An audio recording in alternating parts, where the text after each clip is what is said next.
Hello বন্ধুরা, HD লাইফে তোমাদের সবাইকে অনেক অনেক স্বাগত জানিয়ে আর অনেক অনেক ভালোবাসা জানিয়ে শুরু করছি আজকের ব্লগ।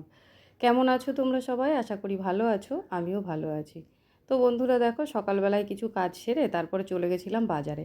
বাজার থেকে কি কি এনেছি দেখো। প্রথমেই দেখো মুদিখানার কয়েকটা জিনিস এনেছি। তারপর দেখো ঝিঙে, ছোট ছোট ঝিঙেগুলো বেশ পেলাম, নিয়ে নিলাম। লম্বা লম্বা বড় বড় যে ঝিঙেগুলো হয় সেগুলো আজকে বাজারে সেরকম দেখলাম না, তো সেই জন্য ছোটোগুলোই নিয়ে নিলাম। আর তারপরে এনেছি নিম পাতা। নিম পাতাগুলো কিন্তু এই সময় খেতে বেশ ভালোই লাগে। এক তো গরমকাল, নিম পাতা খাওয়া খুব ভালো, আর দ্বিতীয়ত আমার নিম পাতা খুবই পছন্দের। আর এই দেখো, অনেক দিন পরে আজকে একটা পেঁপে এনেছি, কাঁচা পেঁপে। বাকি সবজিগুলো আমি ঢেলে দিচ্ছি, কেননা একটা একটা বার করতে গেলে অনেকটা সময় লেগে যাবে। তো দেখো, এর মধ্যে আছে ঝিঙে, পটল, উচ্ছে, কাঁচা লঙ্কা, আর সঙ্গে আছে কাঁকরোল। তো এই আজকে সবজি বাজার, আর মাছও আনা হয়েছে। মাছটা রাখা আছে রান্নাঘরে।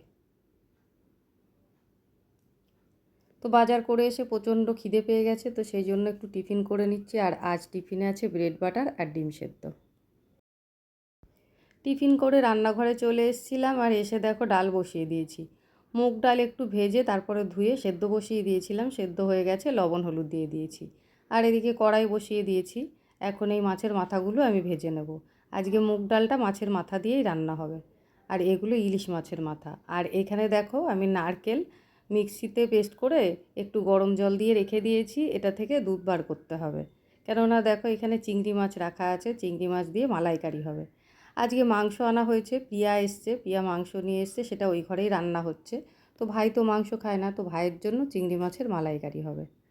তো চলো আগে আমি ডালটা ফোড়ন দিয়ে নিই। তো ডালটা ফোড়ন দেওয়ার জন্য আগে মাছের মাথাগুলো আমাকে ভেজে নিতে হবে, যেহেতু মাছের মাথা দিয়ে ডাল হচ্ছে। তো দেখো, মাছের মাথাগুলো ভালো করে ধুয়ে নুন হলুদ মাখিয়ে নিয়েছি, নিয়ে এই যে ভাজা বসিয়ে দিলাম। এদিকে মাছের মাথাটা ভাজা হতে হতে আমি ওদিকে একটু আদা গ্রেট করে নেব।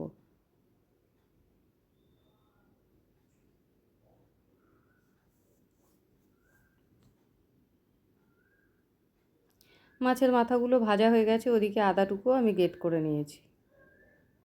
আর যে যে মশলাগুলো আমি এর মধ্যে ফোড়ন দেব, সেই মশলাগুলোও রেডি করে রেখেছি।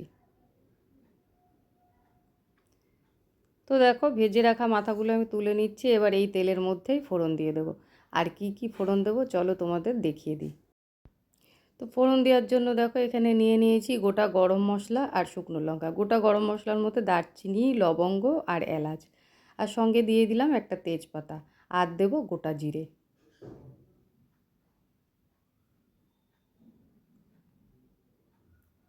তো গোটা জিরেটাও দিয়ে দিলাম, দিয়ে এবার মশলাটা ভালো করে ভেজে নেব।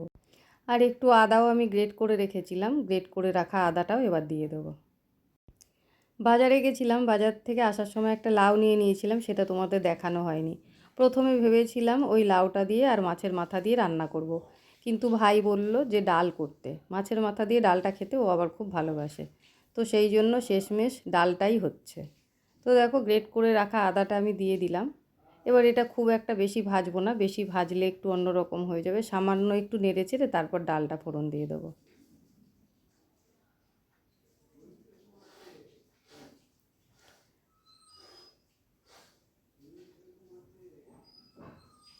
তোমরা দেখতেই পারলে আদাটা কিন্তু খুব একটা ভাজা আমি করিনি।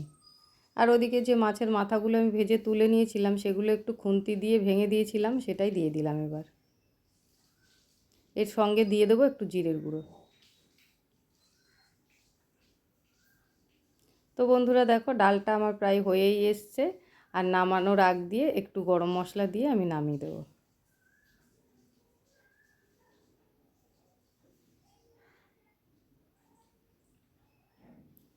এক ছিটটা চিনি দিয়ে দিলাম। এই মাছের মাথা দিয়ে ডাল রান্না করলে সঙ্গে যদি একটু চিনি না দেওয়া হয়, তাহলে কিন্তু ডালটার সেই স্বাদটা আসে না। তো সেই জন্য নামমাত্র সামান্য একটু চিনি দিয়ে দিয়েছি, দিয়ে তারপর দেখো গরম মশলার গুঁড়ো দিয়ে দিলাম। তো ডালটা আমার রেডি, চলো ডালটা নামিয়ে নিই। ডাল তো হয়ে গেছে, ডাল নামিয়ে নিয়েছি। আর এদিকে দেখো, চিংড়ি মাছটা আমি ভাজা বসিয়ে দিয়েছিলাম, চিংড়ি মাছটা ভাজা হয়েও গেছে, এবার নামিয়ে নেব। আর ওদিকে চিংড়ি মাছে দেওয়ার জন্য কি কি মশলা দিয়েছি সেগুলো তোমাদের দেখাই চলো।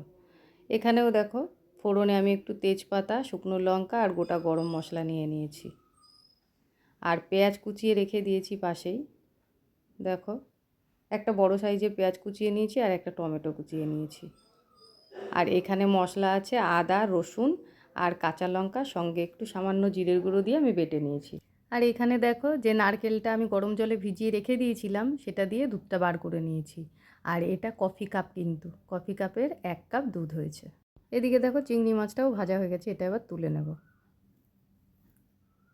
তো চিংড়ি মাছটা ভেজে তুলে নিয়ে দেখো আমি এর মধ্যে ফোড়ন দিয়ে দিয়েছি, যে ফোড়নটা তোমাদের দেখিয়েছিলাম। গোটা গরম মশলা, 1 টুকরো শুকনো লঙ্কা আর 2টো তেজপাতা। এবার যে পেঁয়াজটা আমি কুচিয়ে রেখেছি সেই পেঁয়াজটা এর মধ্যে দিয়ে দেবো।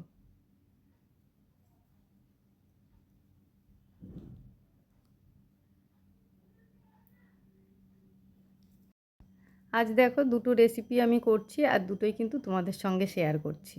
তোমাদের কেমন লাগলো অবশ্যই কিন্তু আমাকে কমেন্টে জানিও। তো বন্ধুরা দেখো পেঁয়াজটা ভাজা হয়ে যাওয়ার পর আমি টমেটো কুচিটা দিয়ে দিয়েছিলাম। টমেটো কুচিটাও ভালো মতন ভাজা হয়ে গেছে। এবার এর মধ্যে লবণ হলুদ দিয়ে মশলাটা দিয়ে কষিয়ে নেব। তো বন্ধুরা কি কি মশলা দিয়েছি সেগুলো তো তোমাদের দেখিয়েছি। মশলা দিয়ে কষিয়ে আমি এর মধ্যে দুধটা দিয়ে দিলাম।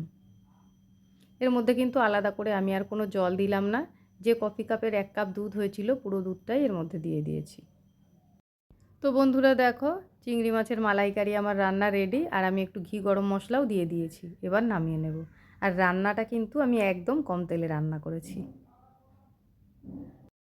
তো চলো রান্নাটা হয়ে গেছে দেখো। চিংড়ি মাছের মালাইকারিও আমি নামিয়ে নিয়েছি আর এদিকে মাছের মাথা দিয়ে যে ডাল করেছি সেটাও নামিয়ে নিয়েছি। এবার রান্নাঘর পরিষ্কার করে স্নান করতে যাব। তো বন্ধুরা দেখো রান্না বান্না সেরে তারপর আবার স্নান করে পুজো দিয়ে তারপর খাওয়া দাওয়া সেরে তারপর আমি এসেছি ছাদে। খাওয়া দাওয়াটা আজকে তোমাদের সঙ্গে শেয়ার করা হয়নি। যাই হোক বন্ধুরা, তো চলে এসেছি দেখো ছাদে জামা কাপড় মেলতে। কিন্তু এই কালী পুজোর প্যান্ডেল কিন্তু আমাদের এখনও খোলা হয়নি। সেই প্যান্ডেল ওই অবস্থাতেই আছে, জামা কাপড় মেলার জায়গা নেই। তো তোমরা দেখতেই পাচ্ছ আমি আমার পেছন দিকে প্যান্ডেলের গা দিয়ে জামা কাপড়গুলো মেলে দিয়েছি। তো চলো বন্ধুরা আজকের ভিডিওটা আর বড় করব না, ছোটই থাক। কেমন লাগলো তোমাদের সেটা অবশ্যই কিন্তু কমেন্ট করে জানিও।